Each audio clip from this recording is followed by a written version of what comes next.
الحج اشہر معلومات، حج کے مہینے ہیں جو معلوم ہیں، یعنی جو بھی پہلے سے عرب میں رواج چلا آ رہا تھا اس کی توثیق ہو گئی کہ واقعتاً یہ اللہ تعالیٰ ہی کی طرف سے۔ تو حج کے کا جہاں تک ٹائمنگ کا تعلق ہے، مواقیت کا تعلق ہے، وہ گویا کہ اللہ تعالیٰ کی طرف سے توثیق فرما دی گئی۔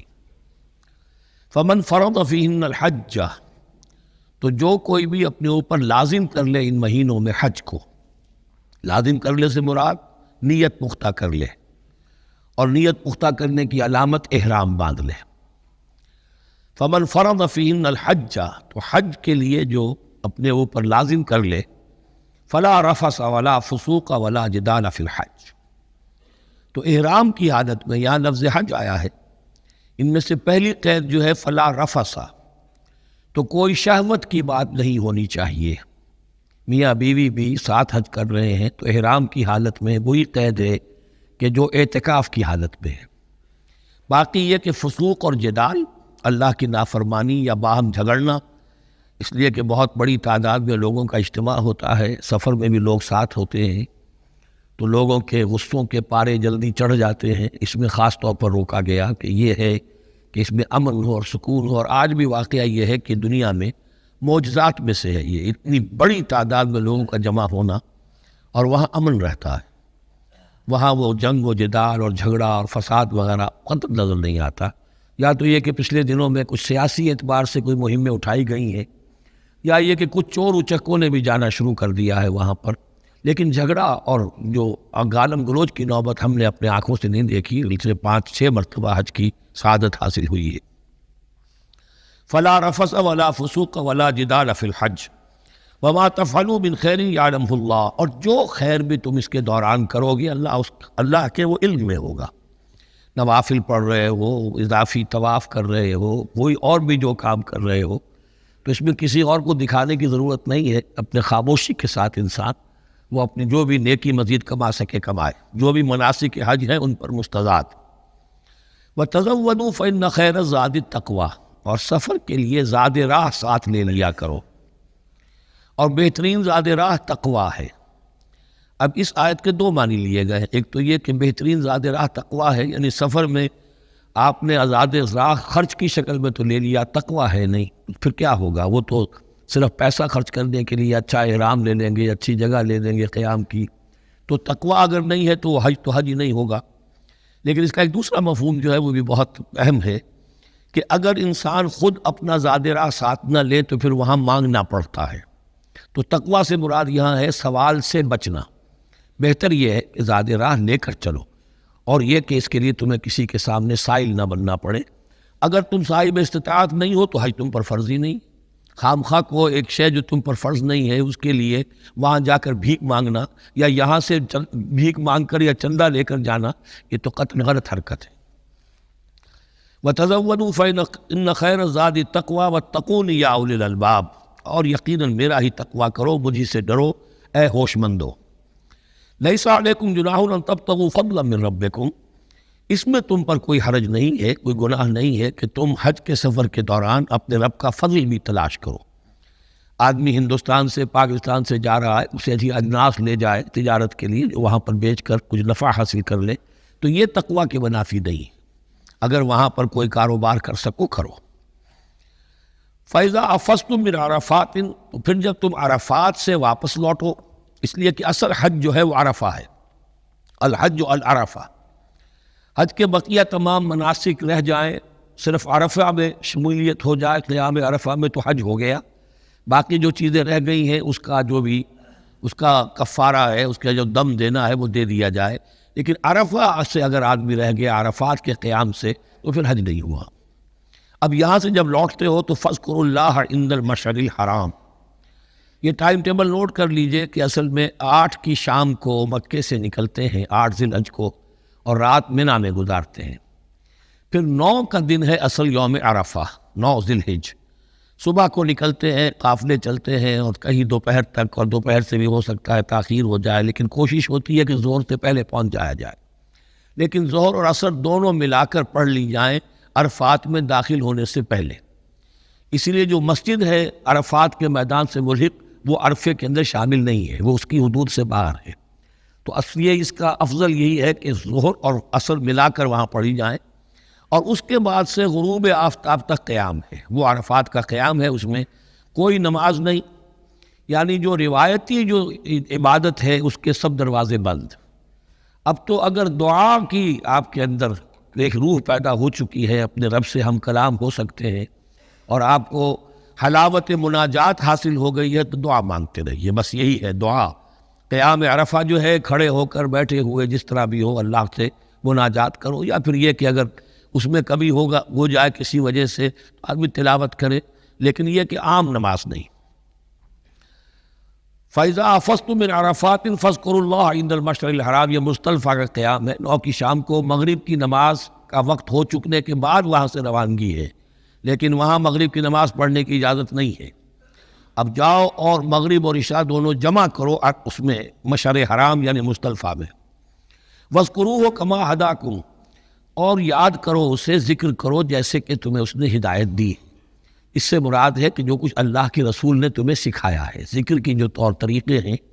اس کے لیے جو بھی طریقے ہیں وہ اللہ نے ہدایت دی اپنے رسول کے ذریعے۔ وَإِن كُنتُم مِّن قَبْلِهِ لَمِنَ الضَّالِّينَ، اور یقیناً اس سے پہلے تو تم گمراہ لوگوں میں سے تھے، تمہیں معلوم نہیں تھا، حج کی شکل باقی رہ گئی تھی، اس کی روح ختم ہو گئی تھی، اس کے مناسک میں بھی تم نے رد و بدل کر دیا تھا، وہ آگے آ رہا ہے۔ ثم افیضوا من حیث افاض الناس، پھر پلٹو وہیں سے جہاں سے کہ سب لوگ پلٹتے ہیں۔ قریش نے یہ کہا تھا کہ ہماری خاص حیثیت ہے کہ ہم تو منا ہی میں مقیم رہیں گے، باہر سے آنے والے لوگ عرفات جائیں اور عرفات سے پھر واپس لوٹیں، یہ سارے مناسک ہمارے لیے نہیں ہیں، ہم تو مکے والے ہیں، اور ہماری شان یہ ہے کہ ہم عرفات نہیں جائیں گے، منا ہی میں قیام رہے گا۔ یہاں بتایا گیا کہ یہ تم نے غلط بات ایجاد کر لی ہے، ثم افیضوا من حیث افاض الناس، جہاں سے سب لوگ لوٹتے ہیں یعنی میدان عرفہ سے، وہیں سے لوٹو۔ واستغفر اللہ، اللہ سے استغفار کرتے رہو، ان اللہ غفور رحیم، یقینا اللہ بخشنے والا رحم فرمانے والا ہے۔ فَإِذَا قَضَيْتُم مَّنَاسِكَكُمْ، اور جب تم اپنے یہ مناسک ادا کر لو، پورے کر لو، فاذکروا اللہ کذکرکم آباءکم، تو اب اللہ کا ذکر کرو جیسے کہ تم اپنے آباء و اجداد کا ذکر کرتے رہے ہو، جس شد و مد کے ساتھ۔ وہاں یہ ہو گیا تھا کہ پھر بنا میں جب یہ ٹھہرتے تھے تو اپنے آباء و اجداد کے قصیدے بیان کیے جا رہے ہیں، جیسے ہمارے ہاں ہوتا ہے، جو دیہاتی لوگ ہوتے ہیں، راجپوت لوگ ہوتے ہیں، ان کے میراثی ہوتے ہیں، اسی طرح وہاں شعراء ہوتے تھے قبائل کے، وہ ان قبیلوں کی مدح بیان کرتے تھے، ان کے بڑے بزرگوں کی، اسلاف کی جو ہے عظمت بیان کرتے تھے۔ اللہ کا ذکر ختم ہو چکا تھا، فرمایا جس شد و مد کے ساتھ تم اپنے آباء و اجداد کا ذکر کرتے رہے، اب اسی شد و مد کے ساتھ، بلکہ او اشد ذکرہ، بلکہ اس سے بھی زیادہ شد و مد کے ساتھ اب اللہ کا ذکر کرو۔ فَمِنَ النَّاسِ مَن يَقُولُ رَبَّنَا آتِنَا فِي الدُّنْيَا وَمَا لَهُ فِي الْآخِرَةِ مِنْ خَلَاقٍ، لوگوں میں سے وہ بھی ہیں جو یہی کہتے رہتے ہیں رب ہمیں دے دے دنیا ہی میں، ایسے لوگوں کے لیے آخرت میں کوئی حصہ نہیں ہے، یعنی وہاں پہنچ کر بھی ساری دعائیں ان کی دنیاوی چیزوں کے لیے ہیں، مال کے لیے، اولاد کے لیے، ترقی کے لیے، اور دنیا کی جو بھی چیزیں ہیں، اپنی کوئی مشکلات ہیں ان کے رفع کرنے کے لیے، کیونکہ ان کے دلوں میں دنیا بسی ہوئی ہے۔ اشربوا فی قلوبہم الدنیا، ان کے دلوں میں جیسے بنی اسرائیل کے دلوں میں بچڑے کا تقدس ملا دیا گیا تھا اور محبت، اسی طرح ہمارے دلوں میں دنیا کی محبت ہے، تو وہاں جا کر بھی دنیا ہی کی دعائیں ہیں۔ فَمِنَ النَّاسِ مَن يَقُولُ رَبَّنَا آتِنَا فِي الدُّنْيَا وَمَا لَهُ فِي الْآخِرَةِ مِنْ خَلَاقٍ، ظاہر بات ہے ایسے لوگوں کے لیے پھر آخرت میں کوئی حصہ نہیں ہے۔ وَمِنْهُم مَن يَقُولُ، اور ان میں سے وہ بھی ہے جو یہ کہتے ہیں ربنا آتنا فی الدنیا حسنۃ وفی الآخرۃ حسنۃ وقنا عذاب النار، پروردگار ہمیں اس دنیا میں بھی خیر عطا فرما اور آخرت کا بھی خیر عطا فرما، اور ہمیں بچا لے آگ کے عذاب سے۔ اب دنیا کا خیر جو ہے سب سے بڑا وہ ایمان ہے، ہدایت ہے۔ دنیا کا کوئی خیر نہیں ہے جب تک کہ اس کے ساتھ ہدایت اور ایمان نہ ہو،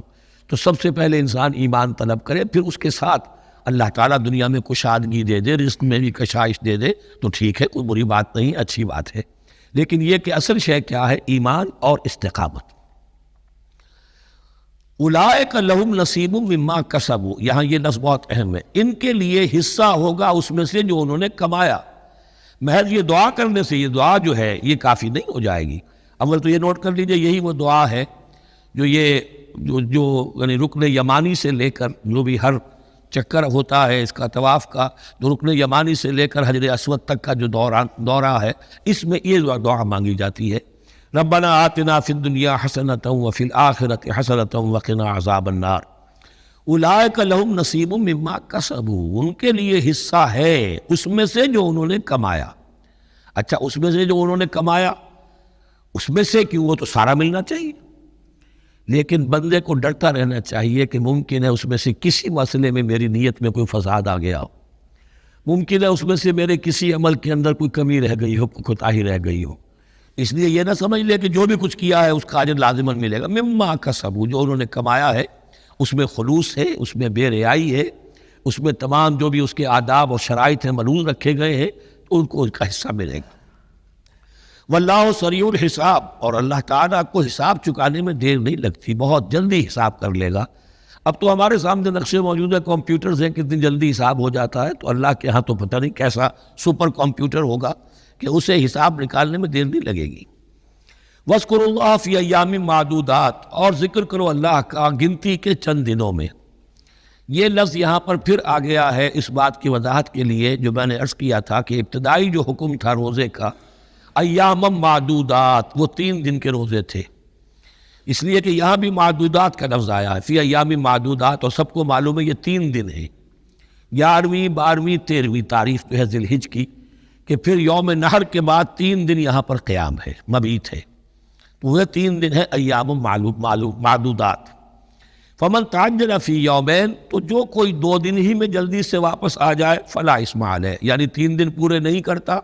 2 دن ہی میں واپسی کو اختیار کر لیتا تو کوئی گناہ اس پر نہیں ہے۔ ومن تاخر، اور جو پیچھے رہے یعنی 3 دن کی مقدار پوری کر لے، فلا اثم علیہ لمن اتقی، تو اس پر بھی کوئی گناہ نہیں، لیکن شرط ہے تقوی۔ جو 2 دن میں چلا گیا تقوی تھا تو بھی اللہ تعالیٰ کے ہاں اس کا اجر محفوظ ہے، جو 3 دن رہا تقوی ہے، تیسرے دن اس نے کچھ اور ہی حرکتیں نہ شروع کر دی ہوں، جی اکتایا ہوا ہے اور طبیعت کے اندر جو ہے وہ ٹھہراؤ نہیں ہے، تو وہ تیسرا دن اس کے لیے کوئی خاص مفید نہیں ثابت ہوگا۔ لیکن یہ کہ اصل شے جو ہے اللہ کے ہاں جو چیز کے شرط لازم ہے قبولیت کے لیے، وہ تقوی ہے۔ لمن اتقی